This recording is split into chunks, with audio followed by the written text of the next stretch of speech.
दोस्तों जैसे ही हम रॉड चलाना सीख लेते हैं तो हम अपने आप को वेल्डर कहने लगते हैं, लेकिन देखा जाए तो जितने भी लोग वेल्डिंग का काम करते हैं उनमें से 20% ही सही मायने में वेल्डर होते हैं। बाकी के 80% लोग जो अपने आप को वेल्डर कहते हैं उन्हें पता ही नहीं होता कि कौन से रॉड को कौन से मटेरियल के प्लेट पर कौन से पोजीशन में वेल्डिंग करना चाहिए। ये सारी जानकारियाँ वेल्डिंग रॉड के नंबर में ही छुपे होते हैं और हम समझ नहीं पाते।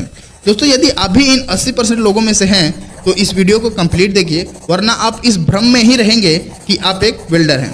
दोस्तों अलग अलग धातुओं के लिए अलग अलग वेल्डिंग के रॉड होते हैं, जैसे MS, SS, copper, GI, CI इत्यादि, और इन सब रॉड पर अलग अलग नंबर लिखा होता है, जिसका क्या मतलब होता है समझते हैं। E7018B2 दोस्तों यह एक वेल्डिंग रॉड का नंबर है। आइए समझते हैं इन नंबर का क्या मतलब होता है। दोस्तों इसमें E का मतलब होता है इलेक्ट्रोड, यानी कि इलेक्ट्रिक रॉड जो कि करंट से जलेगा। इसके बाद का जो 2 अंक है 70, इसका मतलब होता है कि इस रॉड से वेल्डिंग किया हुआ प्लेट कितना प्रेशर तक झेल सकता है। रॉड के शुरू के 2 अंक को 1000 से गुना करने पर जितना आता है उतना प्रेशर इस रॉड से किया हुआ वेल्डिंग झेल सकता है। जैसे हमारे रॉड का शुरुआती 2 अंक है 70 और इसमें हम 1000 से गुना करेंगे तो हो जाएगा 70,000, यानी कि इस रॉड से किया हुआ वेल्डिंग 70,000 PSI तक झेल सकता है। दोस्तों यदि किलोग्राम सेंटीमीटर स्क्वायर में देखा जाए तो 1 किलोग्राम सेंटीमीटर स्क्वायर बराबर 14.22 सेंटीमीटर स्क्वायर होता है। 7018 से मारा हुआ वेल्डिंग 2922 kg सेंटीमीटर स्क्वायर तक प्रेशर झेल सकता है।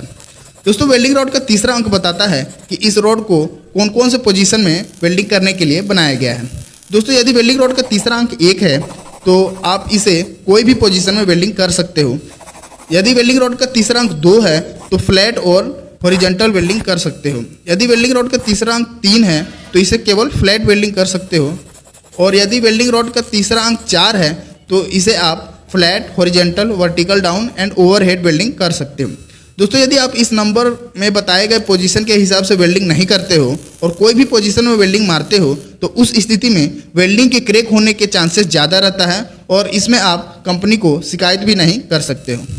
दोस्तों वेल्डिंग रॉड का चौथा अंक बताता है कोटिंग और करंट के बारे में। कोटिंग का मतलब होता है कि इस वेल्डिंग रॉड में जो मसाला लगाया गया है वह कौन से धातु का बना है, और करंट का मतलब होता है कि इस वेल्डिंग रॉड को कौन से करंट पर जलाना है, AC करंट या DC करंट।